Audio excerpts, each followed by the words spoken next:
datang di channel Educamp Ganesha. Sebelum memulai, mohon diperhatikan 3 hal berikut. Yang pertama, membaca doa. Kedua, meminta file kepada admin. Dan terakhir, melakukan evaluasi ulang sebagai daya ingat. Baik, kita langsung saja ke soal sejarah SBMPTN tahun 2020. Untuk soal nomor 1. Timur Tengah merupakan kawasan negara-negara yang kekuatannya terpecah belah dan terbagi dalam pihak-pihak yang bersaing.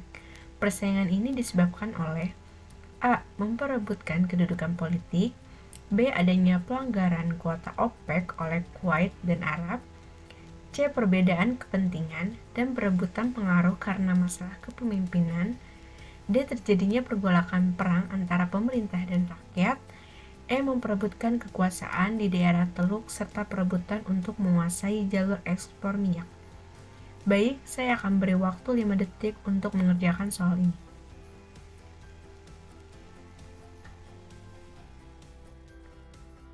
Untuk nomor 1, jawaban yang betul adalah C. Perbedaan kepentingan dan perebutan pengaruh karena masalah kepemimpinan. Timur Tengah terdiri atas berbagai negara, bukan merupakan kesatuan negara yang bersatu, melainkan kekuatan yang terpecah belah dan terbagi dalam pihak-pihak yang bersaing. Nah, hal ini disebabkan oleh satu faktor internal, perbedaan kepentingan dan perebutan pengaruh karena masalah kepemimpinan. Yang kedua ada faktor eksternal, terlibatnya negara-negara adikuasa dalam usaha memperluas pengaruh di kawasan Timur Tengah. Baik, kita langsung saja ke soal nomor 2. Masa penjajah Jepang merupakan puncak penderitaan bangsa Indonesia.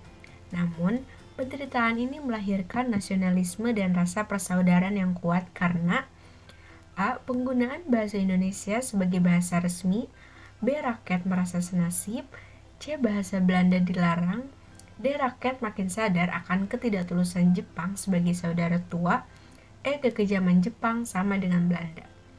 Saya akan beri waktu 5 detik untuk mengerjakan soal ini.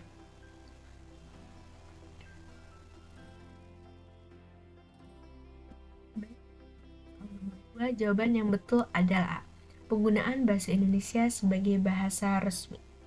Nah, ini dilakukan penjajah di Indonesia. Nah, untuk melakukan langkah-langkah untuk menarik simpati ke rakyat Indonesia.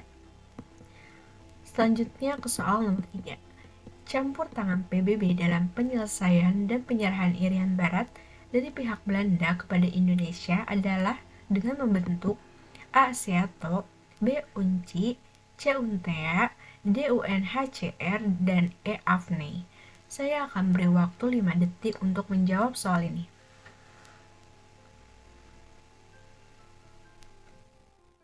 Baik, untuk nomor 3, jawaban yang betul adalah Untea. Dalam penyelesaian masalah Irian Barat, PBB membentuk komisi khusus yang bernama UNTEA atau United Nations Temporary Executive Authority. Kita lanjut ke soal nomor 4.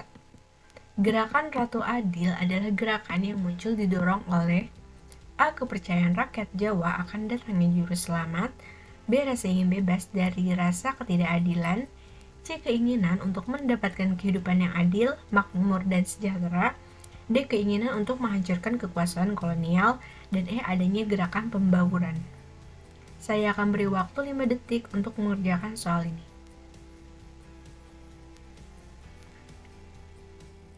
Baik, untuk soal nomor 4, jawaban yang betul adalah A. Kepercayaan rakyat Jawa akan datangnya juru selamat. Nah, gerakan Ratu Adil didorong oleh kepercayaan rakyat Jawa akan datangnya seorang juru selamat. Selanjutnya, soal nomor 5. Cermin peradaban tinggi pada peradaban kuno Amerika tampak pada A. Pola kehidupan religius yang memuja monoteisme, B. Sistem pemerintahan yang dipimpin secara demokratis, C. Pengembangan sistem politik yang digunakan untuk menaklukkan bangsa lain, D. Adanya bangunan khusus untuk menggelar pertandingan olahraga, E. Pola pengembangan tata kota yang teratur beserta drainasinya. Saya akan beri waktu 5 detik untuk mengerjakan soal ini.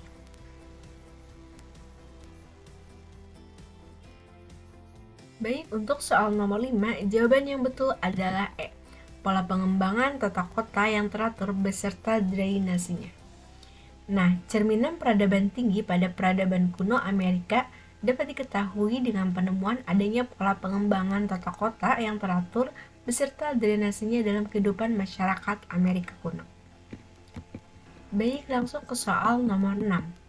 Alasan Kerajaan Sriwijaya dikategorikan sebagai negara maritim adalah A. Menjadi pusat agama Buddha, pertanian, dan kekuasaan di Nusantara.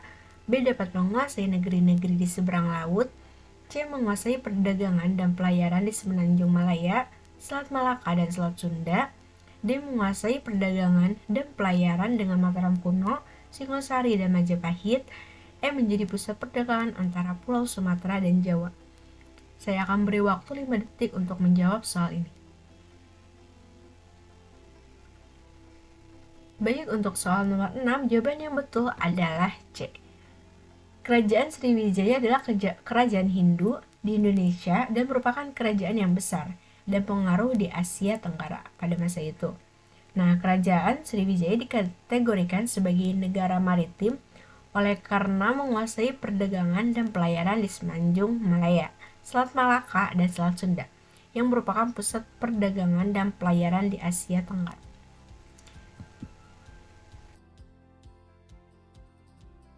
Soal nomor 7. Indikator pengekangan kebebasan berpolitik pada masa Orde Baru dapat diketahui melalui kebijakan-kebijakan di bawah ini, kecuali A. Melarang PNS ikut pemilu, B. Melarang PNS mendirikan partai politik, C. Hanya mengizinkan 3 kontestan pemilu, D. Memperbolehkan militer terlibat dalam dunia politik, dan E. Mengarahkan PNS dan ABRI memilih partai politik tertentu. Saya akan beri waktu 5 detik untuk menjawab soal ini.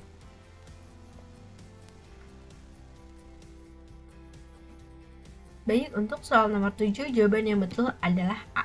Pada masa Orde Baru, PNS diwajibkan ikut pemilu. Dan yang kecualinya yaitu melarang PNS ikut pemilu. Selanjutnya soal nomor 8. Tujuan Insinyur Soekarno menulis Indonesia Menggugat pada tahun 1930 adalah A. Mengajak rakyat Indonesia mengangkat senjata melawan penjajah Belanda, B. Membuktikan proses penjajahan Belanda sangat merugikan dan harus segera diakhiri, C. Mengajak partai-partai politik bersatu dan berjuang bersama untuk mengusir penjajah Belanda, D. Menunjukkan bahwa penjajahan yang dilakukan oleh Belanda tidak sesuai dengan politik etis, E. Memberi pedoman tata kehidupan berbangsa dan bernegara bagi bangsa Indonesia setelah merdeka. Saya akan beri waktu 5 detik untuk menjawab soal ini. Baik, untuk soal nomor 8, jawaban yang betul adalah A. Mengajak rakyat Indonesia mengangkat senjata melawan penjajah Belanda.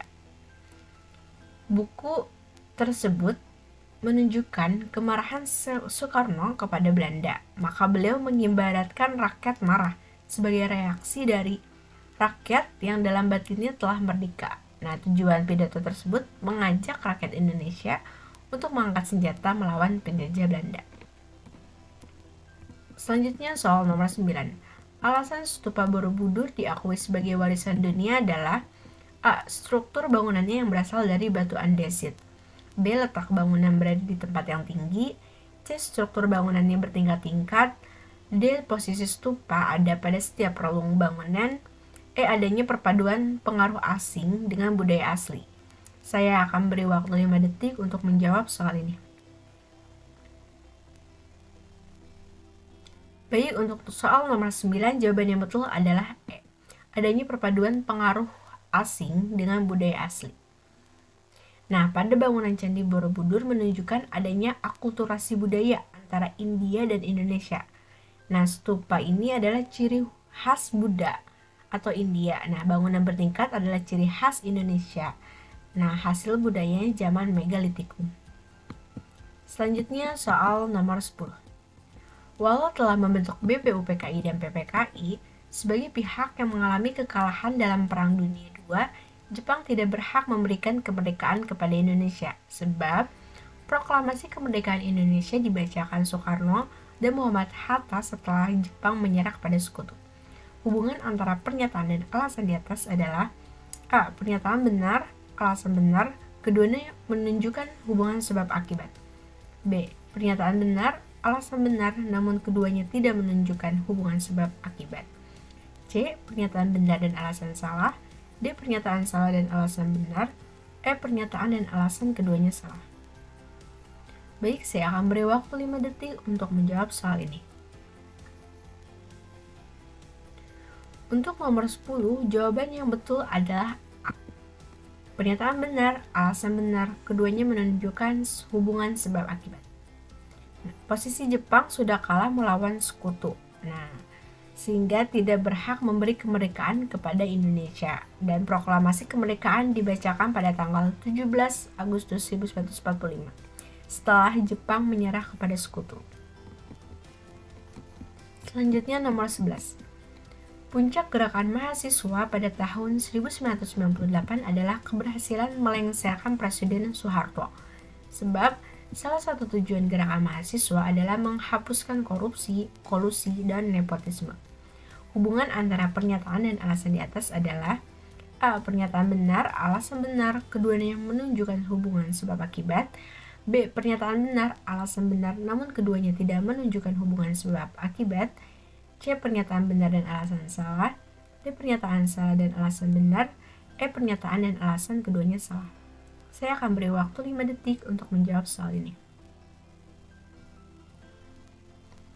Baik, untuk soal nomor 11, jawaban yang betul adalah A. Pernyataan benar, alasan benar, keduanya menunjukkan hubungan sebab akibat.